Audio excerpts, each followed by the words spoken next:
Que Deus em Cristo, Ele continue abençoando a minha e a tua vida, né? A gente vai estar dando início agora, pela misericórdia do Senhor nosso Deus, a mais um momento de reflexão, onde a gente vai estar, pela misericórdia do Senhor nosso Deus, trabalhando alguns textos bíblicos, né? Daquela maneira que a gente sempre faz, né? A gente pega um versículo, outro e assim por diante, né? Então, o trecho bíblico que a gente vai estar trabalhando vai ser a primeira epístola de Paulo a Timóteo, capítulo 2, do verso 2 até o 8. A primeira epístola de Paulo a Timóteo, capítulo 2, do verso 1 até o 8. Aí deixa só a gente dizer uma coisa aqui, ó. Este ambiente aqui, ó, ele não é um ambiente próprio para a gente estar fazendo gravação de vídeo. É um ambiente aqui improvisado no cantinho da nossa casa, da nossa humilde residência, viu? Aí então o que acontece? Se de repente você que está passando aí, se ouvir algum ruído, alguma coisa, um som, sei lá, uma música, uma coisa do tipo assim, que não combine muito com o conteúdo da reflexão, não estranhe não, viu? Porque isso aqui é um negócio que é feito assim, na base do improviso, viu? Então não repare nessas coisas não. A nossa intenção essa noite é apenas de estar trazendo uma reflexão da parte do Senhor nosso Deus.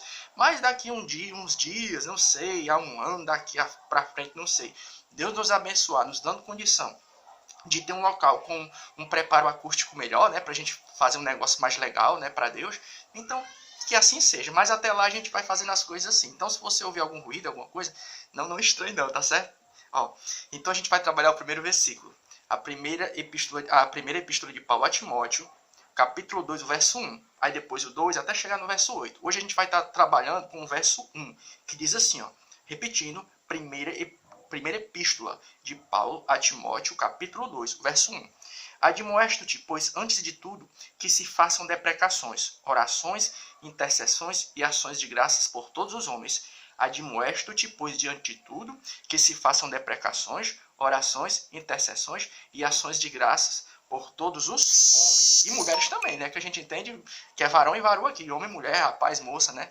Ele está apenas generalizando, mas a gente sabe que a oração tem que ser feita por todos, a gente tem que orar por todo mundo, né? Mas o que acontece? Logo de início aqui, ó, a gente vai estar vendo Paulo se dirigindo a Timóteo, né? E a igreja dizendo o seguinte, ó, admoesto-te, ou seja, eu te digo, ou seja, eu te ensino, né, que há necessidade de se orar por todos. Aí quando você lê todo o contexto aqui, essa oração ela tem qual propósito? Oração de salvação, ou seja, é como se ele dissesse assim, ó, bora fazer o seguinte, igreja, Timóteo, vamos ensinar a igreja a orar por todo mundo, porque todo mundo é carente de oração, né? Todo mundo é carente de oração. Aí vai ficar a primeira pergunta. Por que Paulo, ele disse que todo mundo é carente de oração? A gente vai dar somente aqui a primeira razão. Por que a gente tem que orar por todo mundo? Porque às vezes a gente, quando está trabalhando, a gente está participando de trabalho de oração, né? Isso eu não estou me referindo a gente não está se referindo a todo mundo, não. Mas isso é uma coisa que acontece. A gente diz assim, ó, vamos orar pelo pastor, vamos orar pelos obreiros, vamos orar por nossas causas. Mas Paulo estava dizendo aqui, neste momento, que havia necessidade de se orar por todo mundo, independente do credo. Até mesmo por aquela pessoa que ainda não confessou Jesus como único e suficiente Salvador. Aí vai ficar uma pergunta.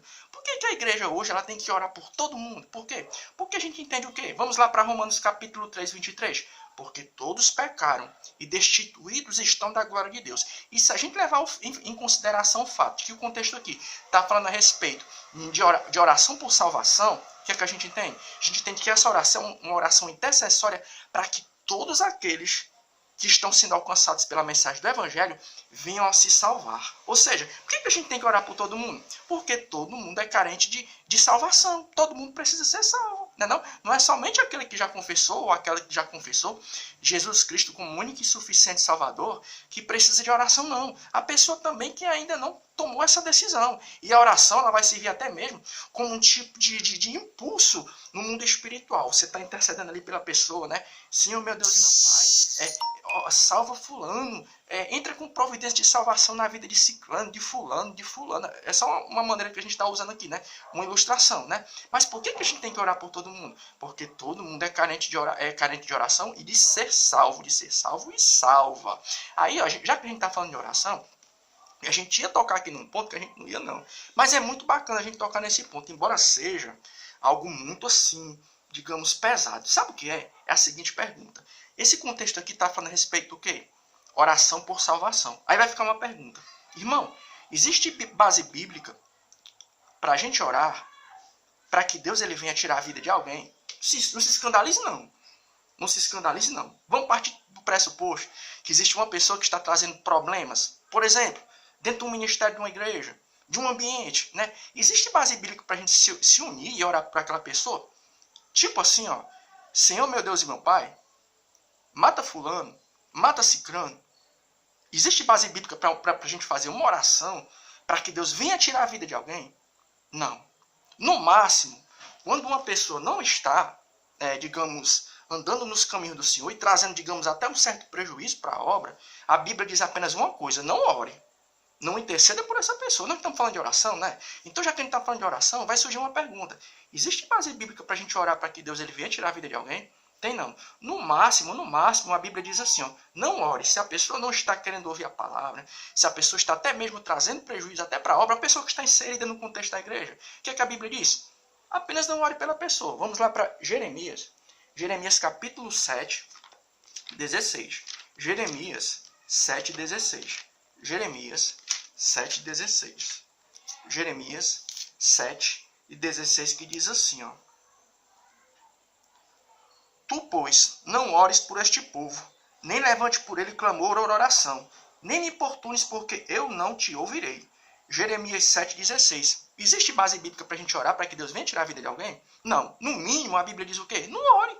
Não ore. Se a pessoa não está querendo ouvir, ou já chegou um patamar assim de apostasia mesmo, que a pessoa não está querendo nada com Deus, o que é que a Bíblia diz? No máximo, não ore por essa pessoa. Você está nessa dúvida aí? Alguém te convidou? Irmão, vamos fazer um trabalho, um propósito de oração para tirar a vida de alguém? Sabe o que é que você diz? Não, isso não existe base bíblica para isso. A Bíblia diz apenas o seguinte: se a pessoa está trazendo dificuldade, no máximo, não ore, apenas não ore. Mas orar para Deus tirar a vida, isso não tem base bíblica. Outro texto bíblico aqui, ó. A primeira epístola de João, 5,16. Primeira epístola de João, 5,16. Primeira epístola de João, 5,16, que diz assim, ó. Primeira epístola de João, 5,16, que vai dizer assim, ó. Se alguém vir a seu irmão cometer pecado que não é para a morte, orará e Deus dará a vida. E aqueles que não pecaram para a morte, há pecado para a morte. E por esse digo, não ore. A primeira epístola de João, 5,16. Está dizendo o seguinte: se a pessoa está com problema, apostatou, está trazendo dificuldade, e alguém te convida assim, vamos orar para Deus dar cabo da vida da pessoa? Não tem base bíblica. Sabe o que você tem que responder? Não, a Bíblia diz apenas o seguinte: não ore.